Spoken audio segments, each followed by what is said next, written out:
Welcome back. It's time to begin Lecture 19 in this Israel and Prophecy series, Part 1. We're into the next to last lecture on Unit 7, the 2,520 years of Leviticus 26, or sometimes as it's called, the times of Leviticus 26. As we looked last time at some of the facts of history, it became quite apparent that the Anglo-American dominance which developed in the late 18th and on into the early 19th century, it falls 2,520 years after the decimation of the northern kingdom by the ancient Assyrians. Why then? The answer really springs out of prophecy, specifically prophecy found in Leviticus chapter 26, and also a couple of principles of prophetic interpretation, which we'll look at here in the onset of this, the 19th lecture. God often places conditions on the blessings which He promises. And this, of course, was true with the Abrahamic covenant itself. Going back to some of the very earliest lectures in Part 1, you don't get through verse 1 of Genesis chapter 12, relevant to the Abrahamic covenant, where God very clearly shows Abram that he has his part to play in all of this.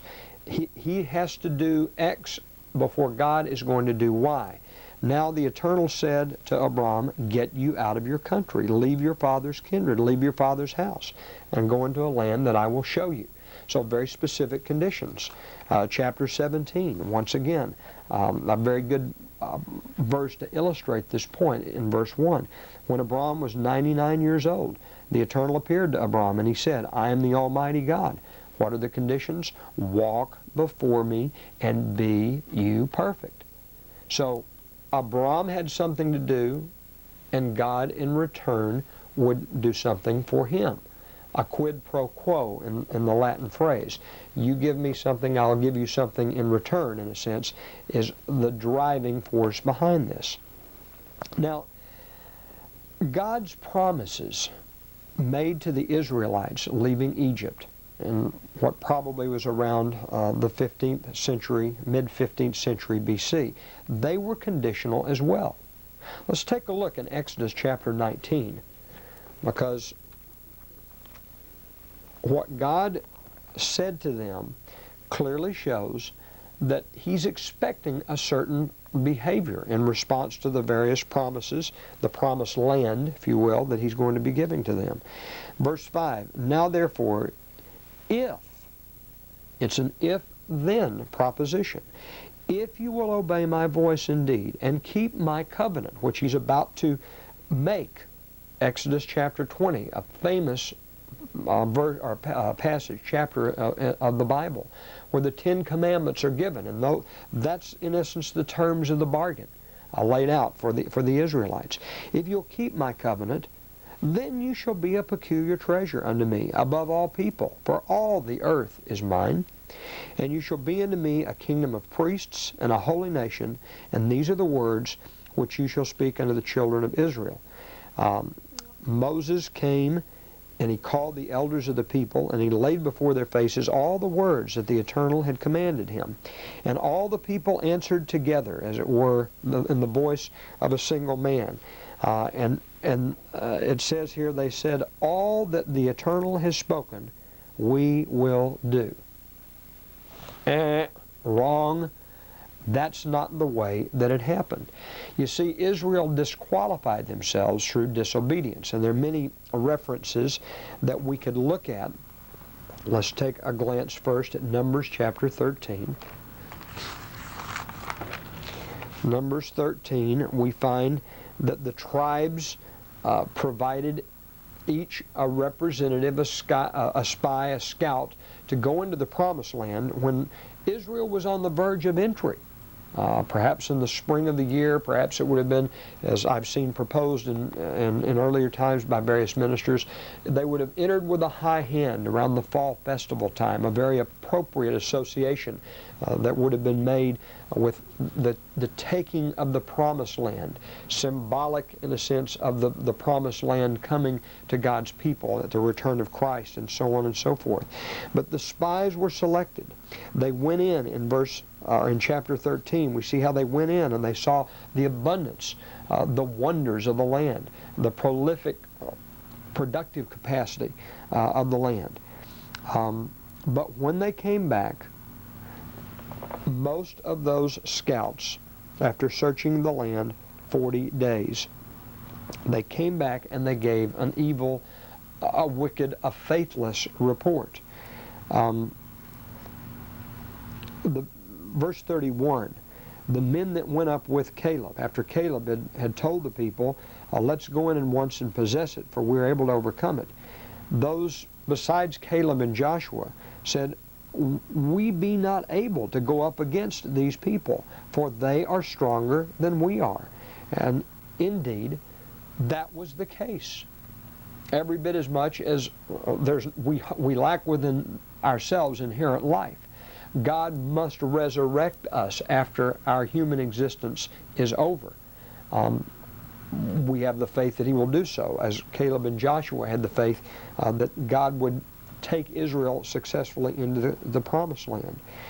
Chapter 14, and the congregation, believing the report of the evil servants, there be giants there in the land, men of great stature, the sons of Anak, and so on. We look like grasshoppers, so we would be in their sight. And the voice of the congregation was lifted up, and they cried, and the people wept. And all the children of Israel, typical classical response that we've seen throughout their history, those first couple of years coming out of the land of Egypt, they murmured against the leadership, against Moses and Aaron. And the whole congregation said unto them, would God that we had died back in the land of Egypt, or would God that we had died in this wilderness. Why now has the Lord brought us into this land to fall by the sword? Our wives and children will become a prey.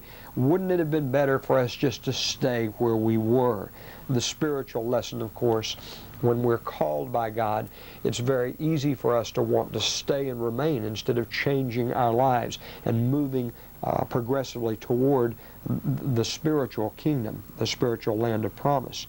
And they said unto one another, let's make a captain and return to the land of Egypt. And ultimately then we find that Israel, through faithlessness, through lack of obedience, winds up disqualifying themselves from entry into the promised land, at least that specific generation. Hebrews chapter 3 speaks to this. Let's page forward into some New Testament terrain. Hebrews chapter 3.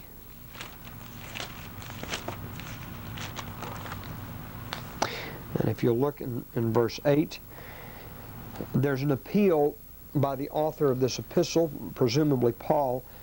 Don't harden your hearts as in the provocation, in the day of temptation in the wilderness, when your fathers tempted me, God, proved me, and saw my works for 40 years.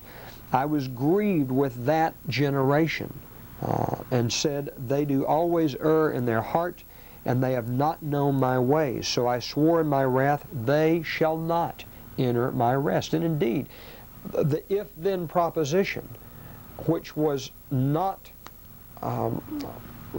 faithfully enacted by that generation of adult Israelites who were in the wilderness, God prevented them from going into the promised land.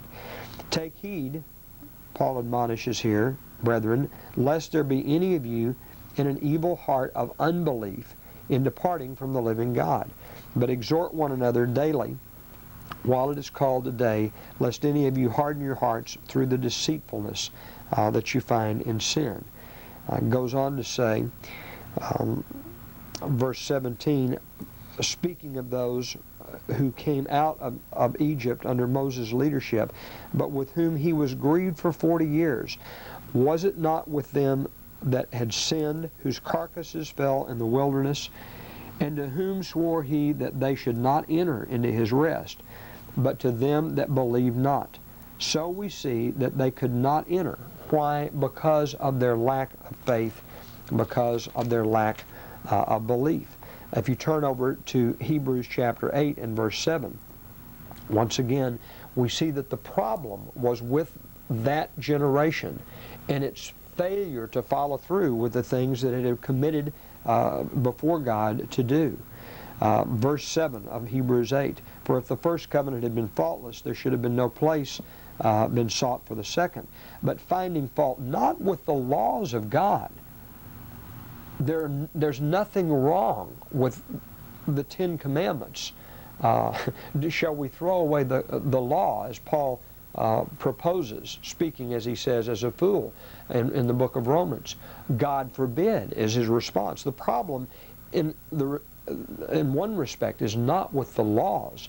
The laws define and outline the style of life, which if we live by that style of life, we get a foretaste of millennial conditions in advance because of the positive, favorable fruit and results it produces. No, the fault, verse 8, was with the people. It was with them. Those people refused to obey. And that generation, because of unbelief, because of disobedience, never entered the promised land. It was their children who did, with the exception of the two faithful, honest scouts, spies of the land, Joshua and Caleb. In the case, our example of a promise suspended for one generation, we see this exemplified after Israel rebelled in their faithlessness. Entry into the promised land was withheld until a new generation came onto the scene. Now, that's the first of these two prophetic principles, or principles of prophetic interpretation, I should say. The same principle applied on a larger scale relative to the withholding of the birthright that was promised to Joseph. The time involved, as I'll show you momentarily, was 2,520 years from the troubled relationship between Israel and Assyria until the beginning of events in the history of the Anglo-American peoples, which ultimately led to the flowering of power, the likes of which no nation or group of nations has ever seen before. The number itself, 2,520, is an unusual and a rather remarkable figure. One of the little volumes that you can read, which provides, I find, helpful commentary from time to time, is called the Companion Bible, and it has within it a set of appendices. Appendix number 10, entitled The Spiritual Significance of Numbers. And bear in mind, please don't make more out of numerical types and symbols than is there. But it is interesting, and I'll just read a quotation from this little appendix. The four perfect numbers, 3, 7, 10, and 12, have for their products the remarkable number 2,520. It is the least common multiple of 10 digits governing numeration, and it can therefore be divided by each of the 9 digits without any remainder. It is the number of chronological perfection. It's the number that you get by multiplying 7 times 360, which in the Hebrew reckoning would be the number of days in a year. Their calendar is somewhat different than our calendar. Every 19th year there is an additional year integrated, or an additional month integrated into the 12-month cycle, making it 13 months, which brings it back into balance, much the same way that in the calendar that we use in our Western world, every 4th year we add a 29th day to the month of February. But in the Hebrew calendar, the days of the year would be 360. That will come into play here in a moment in a fairly important and prominent way. Now, Leviticus 26, we're going to read verses 18 through 21, and then come back and take a look at some of the grammatical structure and what it means and what it might imply. Leviticus 26, beginning in verse 18. And if you will not for all this yet hearken unto me. Now, Leviticus 28 and its parallel chapter in Deuteronomy, Leviticus 26, I should say, and Deuteronomy 28. These are oftentimes referred to as the blessings and cursings chapters. What you find is, in the early going of each book, God defines behavior. If you do this, then these blessings will come upon you. They'll overtake you. Even if you don't necessarily pursue them, it's going to be a part of what I provide for you, just as a matter of due course of observing, faithfully observing and being obedient to my laws, principles, judgments, and statutes. And then in the second segment of each of those books of the Bible. But if you don't, then this is what will happen. And there is detailed a rich description of the various curses that will come upon God's people for their disobedience. So, breaking into that context here in Leviticus chapter 26, if you will not for all this listen to what I say, then I will punish you 7 times, and that's the key phrase. We'll come back and look at what that means in a moment. 7 times more for your sins. And I will break the pride of your power. I'll bring down the national greatness which I've conferred upon you. And I will make your heaven as iron and your earth as brass. It's a kind of rescinding or taking back of the blessings promised to Joseph in Genesis 49 and verse 25. That passage reads, By the Almighty, who shall bless you with the blessings of heaven above, and with the deep that lies with under the blessings of the breast and of the womb. Going back to Leviticus 26, continuing with the verse, and your strength shall be spent in vain. What you try to do will not be successful. It will come back on you, no matter how hard you try. For your land shall not yield her increase, neither shall the trees of the land yield their fruits. And if you walk contrary to me, and hearken not unto me, I will bring, again the phrase, which we'll find in a moment, has a different meaning in context and in grammatical structure than the 7 times mentioned in verse 18. I will bring 7 times more plagues upon you according to your sins.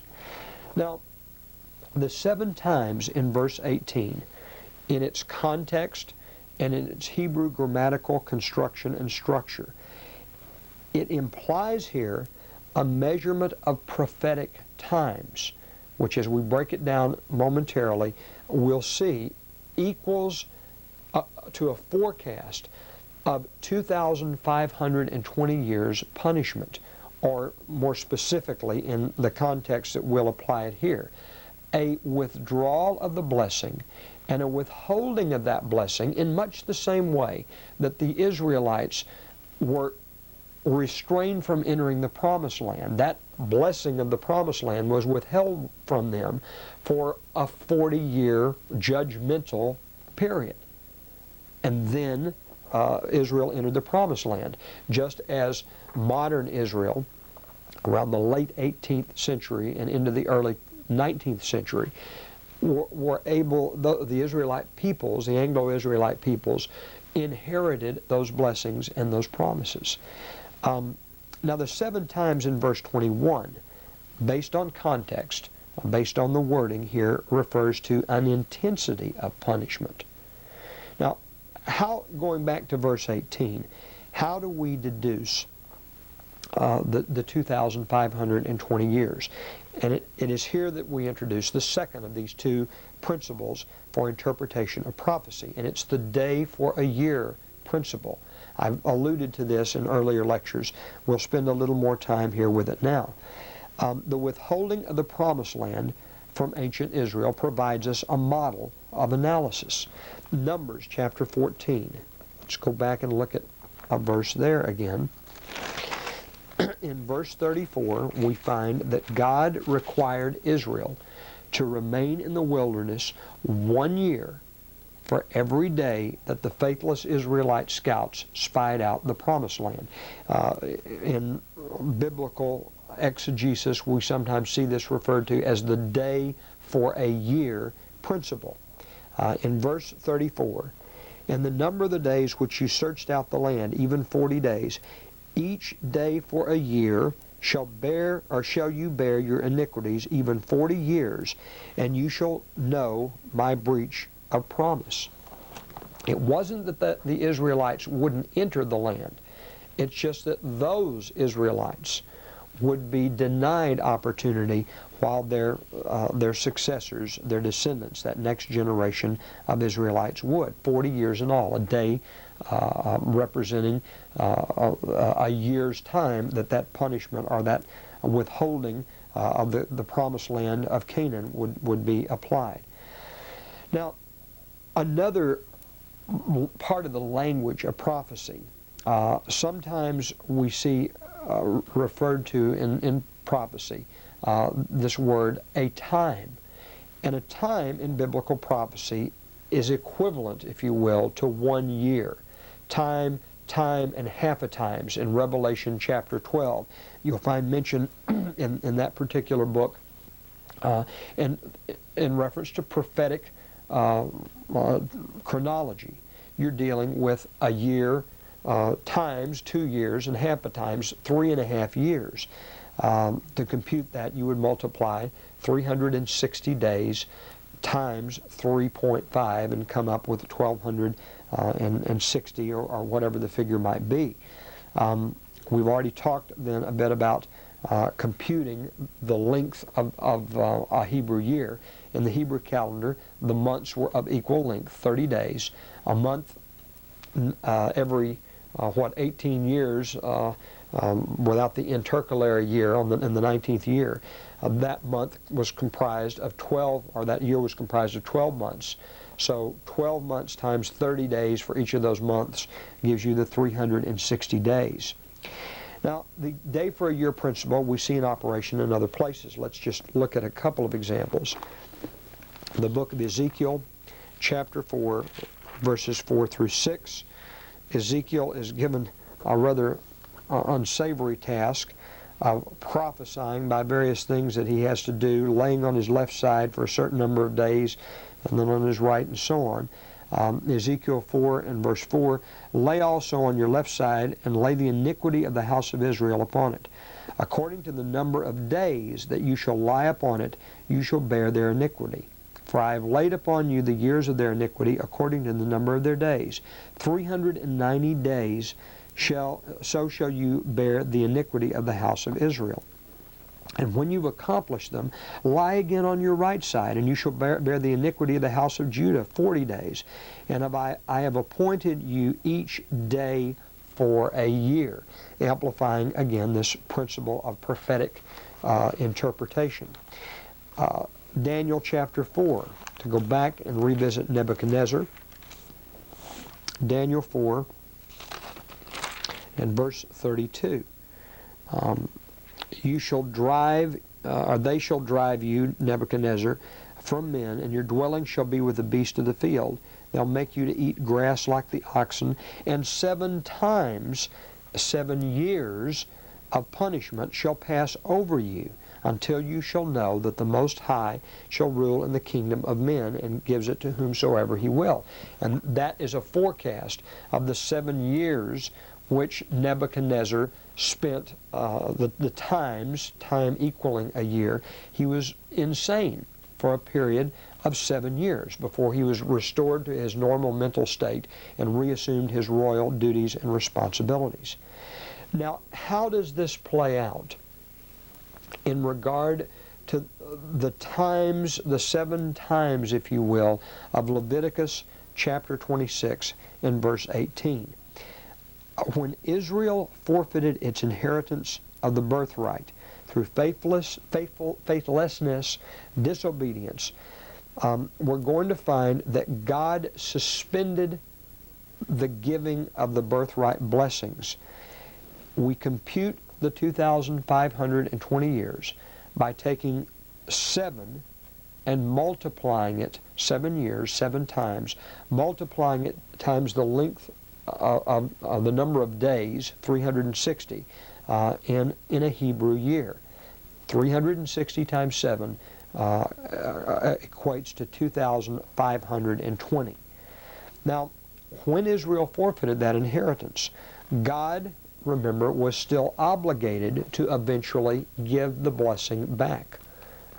Genesis chapter 22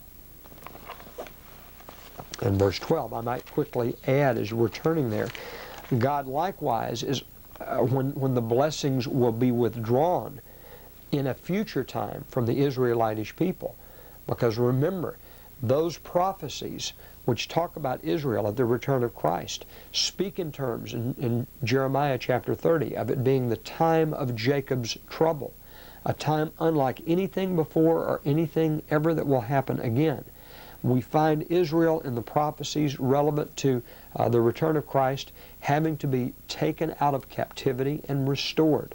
How that will play out, when it will play out, it's anybody's guess. Your opinion is probably as good as mine. But God will yet again prosper and bless the Israelitish people.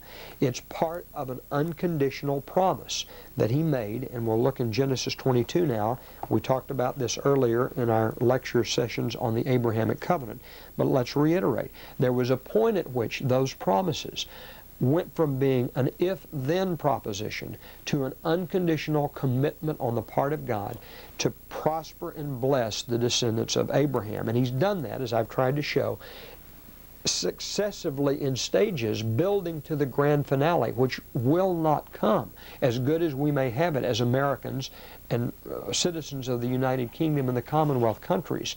It's nothing compared to what it will be. And that's an unconditional promise. Chapter 22, verse 12.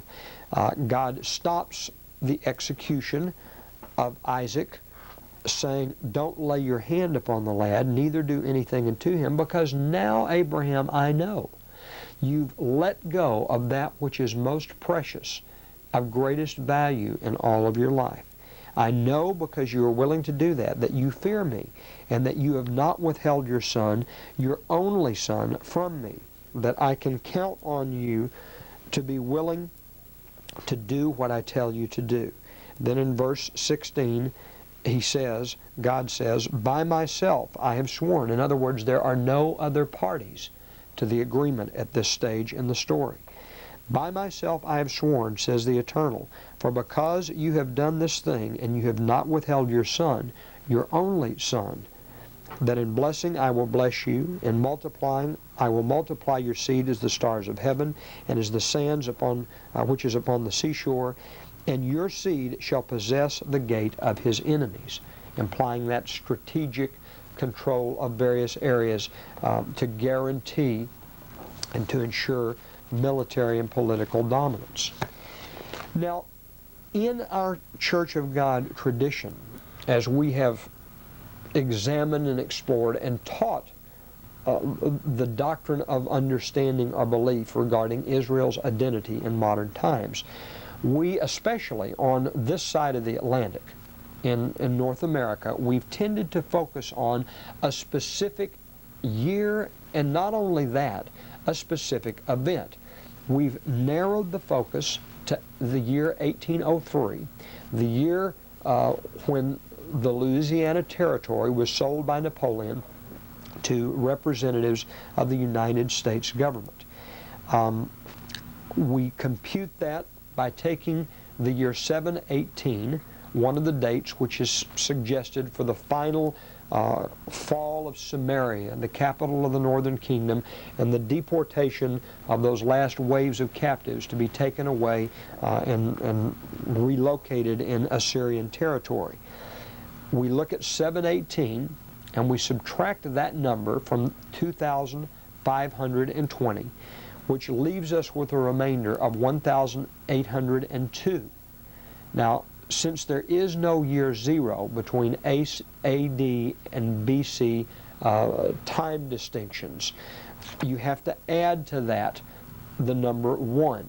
And that's where we've in the past computed this 1803 as being the pivot point around which all of this swings. My personal view is, yes, that's a part of the story, but it is not the whole story.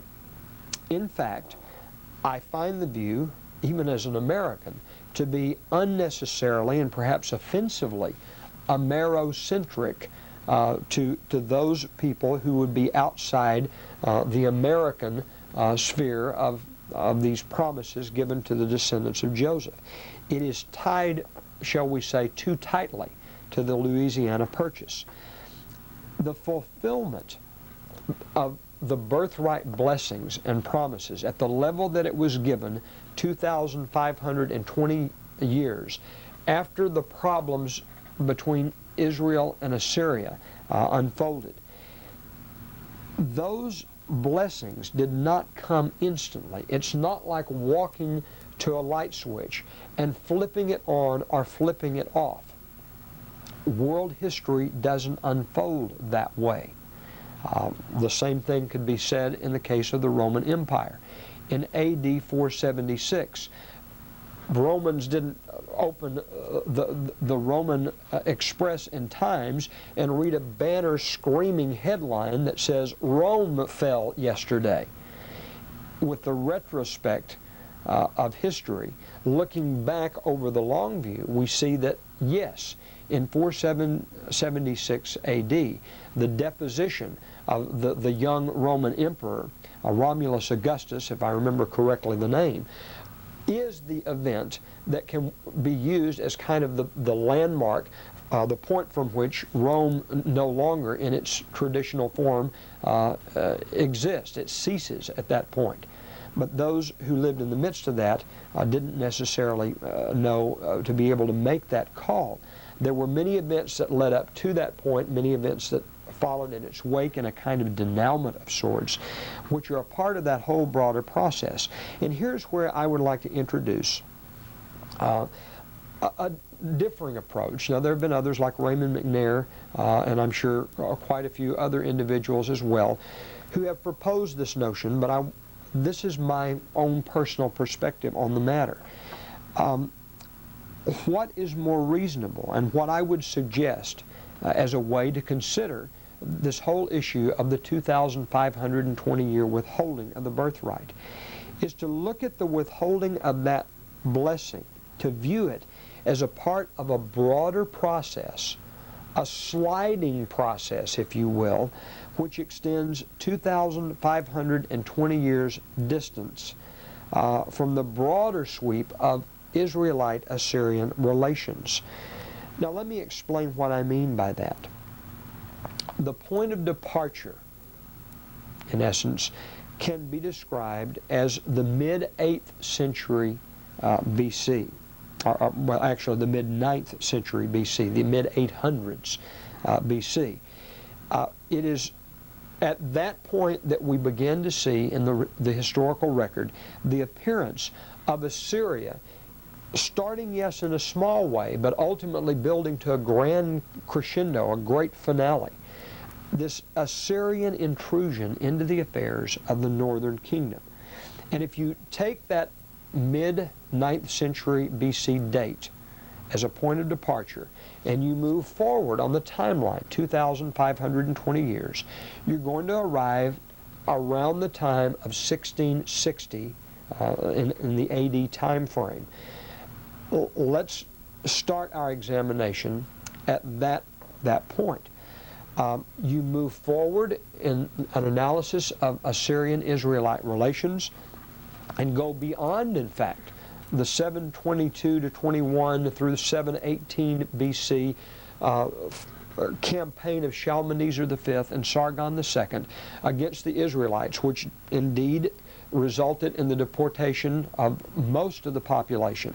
But there was yet continuing evolution in the relationship, where in 705 or 4 BC, thereabouts, Sennacherib, a subsequent Assyrian monarch, moved down in another western campaign, which very nearly extinguished the life of the kingdom of Judah. It closed in around 701 BC. And if you use that as the point of closure and move 2,520 years from 701 BC forward, you're going to come to around the date of 1820. What happened in Anglo-American history between those two approximate points, 1660 to 1820? As we see the fortunes of Israel decline in antiquity vis-a-vis the Assyrians, and what we can read from the historical record, we should expect to find a corresponding crescendo or upswing in the power of the Israelites, the Anglo-American peoples, 2,520 years down the line. We should expect to see, frankly, the parallel fulfillments of those two, in my judgment, anchor prophecies. The one in Genesis 48 of the separation of Ephraim and Manasseh, and in Genesis 49 of the unprecedented, overwhelming explosion of military, political, and economic power among the Anglo-American peoples. And you know, as we examine those years between 1660 and 1820, that is precisely what we are going to find. We should find, and we do find, the events which made possible and laid the foundation for the Anglo-American ascendancy and dominance of the past 2 centuries. Now, what I've done here to try to make this a bit more accessible, if you'll turn beyond the questions for Unit 7, you'll find in your workbook an appendix for Unit 7. Take a look at that now. It should begin at page 21. And in the left-hand column, you'll find a chart listing ancient world events. These are key events that very briefly describe the relationship between the Assyrian and the Israelite histories of that time period. Now, most of them fall between the earliest Assyrian involvement in the West, the mid-9th century, and they move forward and perhaps a little bit beyond the final campaign or Western military sweep down into Israelitish territory by Sennacherib in 701.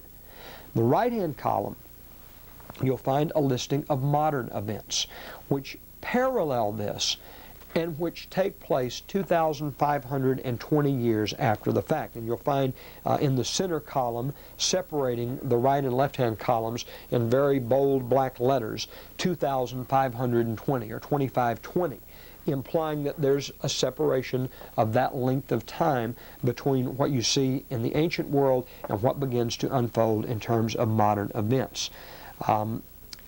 A caveat here, in terms of the dates that I've used for convenience, these dates are drawn from Eugene Merrill's book, Kingdom of Priests. There's a couple of tables, at least in my edition, on pages 320 and 336. And they will assign approximate dates, and please consider them as that. They should not be considered ex cathedra or absolutely certain. We may find certain adjustments among other historians or authors or theologians or Bible scholars.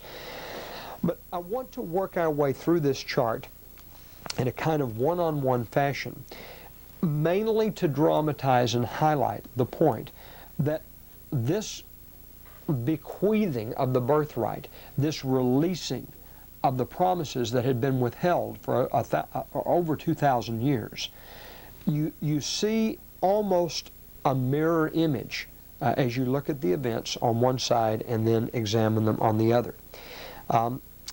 Ashur-nazir-pal II is the king of Assyria who first leaves behind some kind of record of a military campaign down into the west.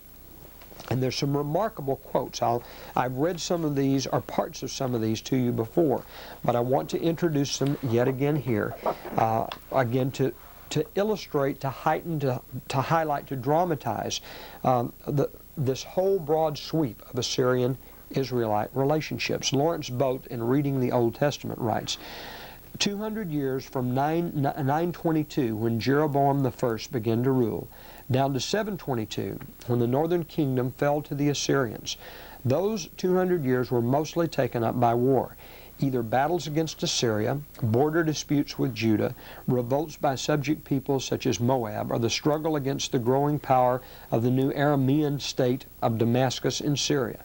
But it was above all the age of the rise of Assyria the great Mesopotamian power that made the difference. Assyrian ambition was to conquer all the western lands, and it slowly but surely moved against its neighbors in the 2 centuries after Solomon's death. By the end of the 9th century, Assyria placed enough pressure on all others to force an end to the fighting between northern Israel and Damascus. We talked about that in a previous lecture. Under a series of strong kings in the 9th century BC, Assyria began a program of systematic conquest and empire building that spread in all 4 directions, especially toward the south to control Babylon and toward the west to gain access to the forests of Syria and Lebanon, which would ensure a steady wood supply in the largely treeless homeland in that upper Tigris-Euphrates Mesopotamian river valley. Now, Eugene Merrill, the author of Kingdom and Priests, writes this about Ashurnazirpal II. He initiated a program of annual Western campaigns which became notorious for their cruelty. It says by around 875, he had brought all the northern Aramean states as far as Bet Adini under Assyrian control. Even so, Israel, Judah, and Damascus were given a reprieve for 25 years or more until at last, even they were drawn into the maelstrom of international upheaval occasioned by the inexorable westward and southward sweep of the Assyrian war machine under Shalmaneser III. We'll talk about him momentarily. The frenetic machination of Ben-Hadad of Damascus, Ahab of the northern kingdom, Jehoshaphat of Judah, and the other rulers of the Mediterranean littoral, these were a response to the burgeoning power of the Assyrian. The revived empire had begun a sustained westward movement under Adad-Nirari, 911 to 891, and you'll find him mentioned, I believe, here in the left-hand column as well. This was intensified under subsequent rulers in the early 800s, and by the time of Ahab and Jehoshaphat, he had achieved an extremely threatening, the expansion had achieved extremely threatening dimensions under Ashurnazirpal II. By about 875, he had pressed west as far as Bet Adini of the upper Euphrates, bringing all the Aramaean states of that region under Assyrian control. Drop down to the section here in the left-hand column where it makes reference to Ahab. His rule, approximately 874 to 853. Ahab was a king of Israel who introduced Baal worship. You may recall our discussions of that earlier. And he also was the architect of an anti-Assyrian alliance with the kingdom headquartered in Damascus under Ben-Hadad I. Ahab was prolific in his military activity and in terms of his resources. We read that Ahab contributed no less than 10,000 soldiers to that alliance and 2,000 chariots. Now, 2,520 years later, what's taking place among the Israelitish people? In the year 1660, Charles II, the exiled Stuart monarch, in the aftermath of the English Civil War of the 1640s and 50s, Charles is invited to return to England, and he's restored to the throne. Now, for those who place value on that tradition of the Davidic throne being equal to the monarchy that was established by the Stuart family, which goes back only a couple of generations. You have James I, who ascended the throne in 1603. Then you have Charles I, who was executed in the midst of the Puritan revolt or the English Civil War. His son Charles II went into exile on the continent, taken care of in large part by his French cousins in the French royal family. But in 1660, he returns to England to reoccupy that throne. As well, in this time frame, you begin to see important political developments. Developments which would shape and position the Anglo-American peoples in terms of their customs and traditions to place them in the driver's seat in the 20th century. They would be the pace setters in terms of governmental form and protection as well that would be extended eventually to provide religious freedoms and the practice of religion, which those like myself and others who observe the Seventh-day Christian Sabbath are very grateful for. The cabinet system of government begins to be instituted during this time.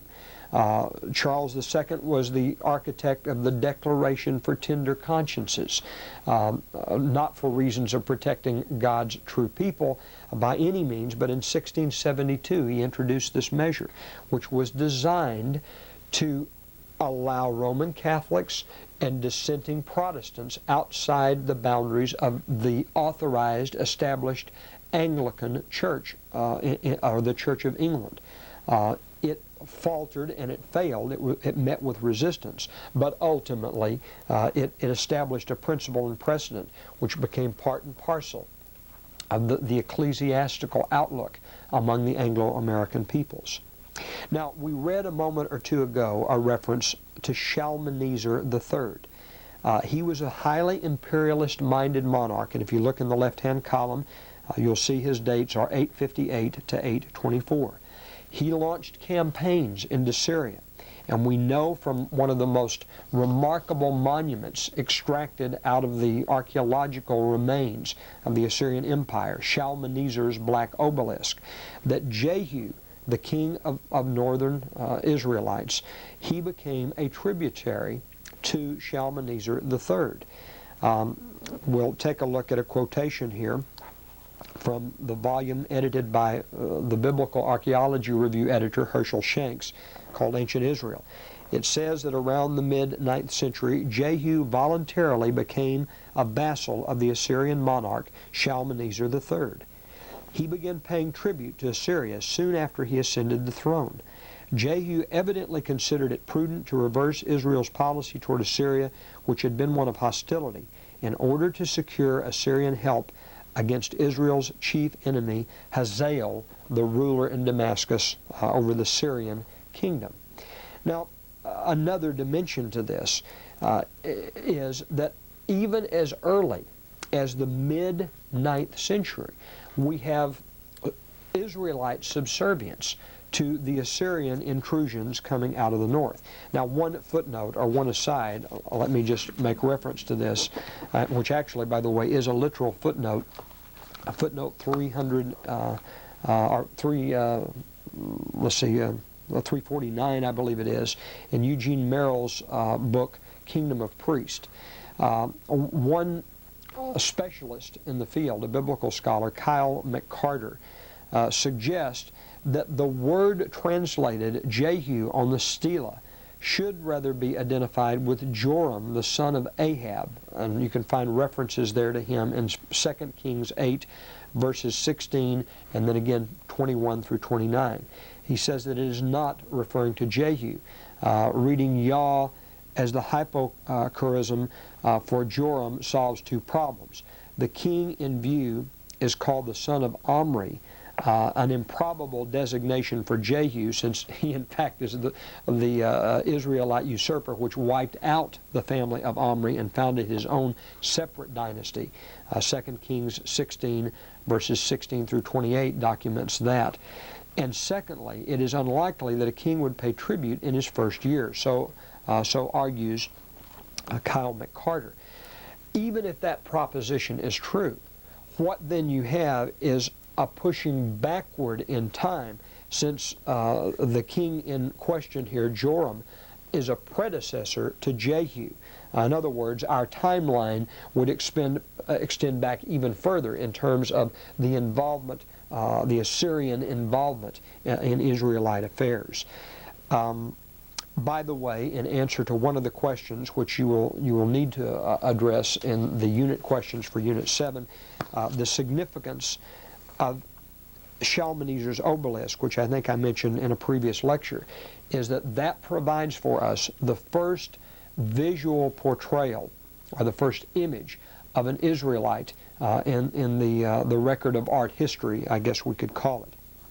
We have Jehu, or at least his representative, bowing before Shalmaneser III in that particular visual representation.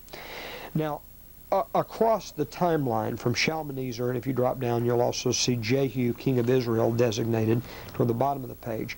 What goes on within this time frame? You have the Second and the Third Anglo-Dutch Wars. And I spent some time in a discussion on tribal identities, talking about the significance of this Josephite, Zebulonite relationship. You have, once again, the religious policies of Charles II. While Charles proposed the Declaration for Tender Consciences, it was not so much to provide an umbrella of religious toleration for all beliefs within Christianity, as it was that Charles was a closet Catholic. In fact, on his deathbed, he was even baptized into the Roman Catholic Church. As the King of England, it was not good form to be a practicing Catholic, at least openly. So he was nominally an Anglican, but in point of fact, his true religious sympathies laid with Roman Catholicism. People sensed that. They knew that. Charles had a pro-French policy. He had spent a good bit of time in France and Holland in exile at the expense of his cousin, who was the king of the French kingdom across the English Channel. This would have all been before he was restored. Charles left no legitimate male offspring. His brother, James II, ascended the throne behind him. James was not as discreet as Brother Charles. His Catholicism was open to the public. And both circumstances, both administrations, conditions there gave impetus to immigration to North America, to the colonies across the Atlantic, for people who sought greater measure of religious freedom. During Cromwell's interregnum, backing it up, prior to the restoration of Charles II in 1660, you had greater degree of religious freedom. But once the Stuart monarchy was reestablished, pressures on people to conform to the established church practice and belief of the Church of England, the Anglican Church, they increased, and that propelled greater numbers to leave the country to the North American colonies. Now, moving on the right-hand side of the column, corresponding roughly 2,520 years beyond the reign of Jehu, what we find here is the Glorious Revolution in England in 1688 and 89. Developments we'll explore in greater depth at a later time in Part 2. Developments which created parliamentary supremacy, which eventually led to the English monarchy becoming what it is today. It's a figurehead monarchy. It has power to influence. It has a public relations value. But in terms of real power, the beginnings of the disintegration of that, it would take some time, decades, in fact centuries, for it to really come apart in the way that it ultimately did. But parliamentary supremacy in principle is now laid. It's triumphant in England. And not surprisingly, it is in that time frame that political parties begin to take shape. All a part of the foundation on which a democratic system of government would begin to flourish in the Anglo-American context and world. In 1701, the Act of Settlement was decreed, an act mandating that the throne of England from that time forward would only be occupied by Protestant successors. And that did much to shape the direction in which the succession would move in one direction or another in subsequent years. The Second 100 Years' War, which I think I've alluded to in previous lectures as well, 1689 to 1815. England and France battling over sea power, over commerce, over colonies.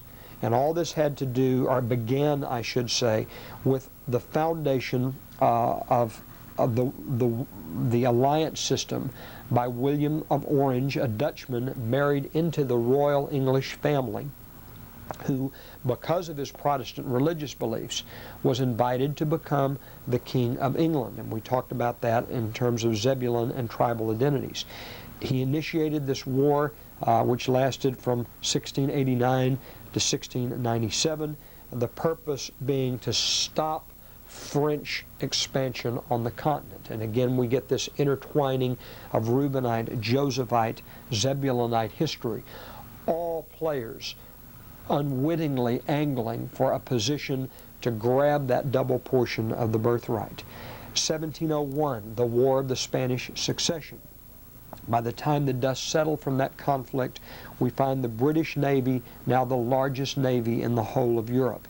England has acquired Newfoundland, Nova Scotia, the Hudson Bay Territory, Minorca, and perhaps most significant of all, in terms of the Seagate promises that we read about in the book of Genesis, the Straits of Gibraltar, controlling entry and exit in and out of the Mediterranean into the Atlantic.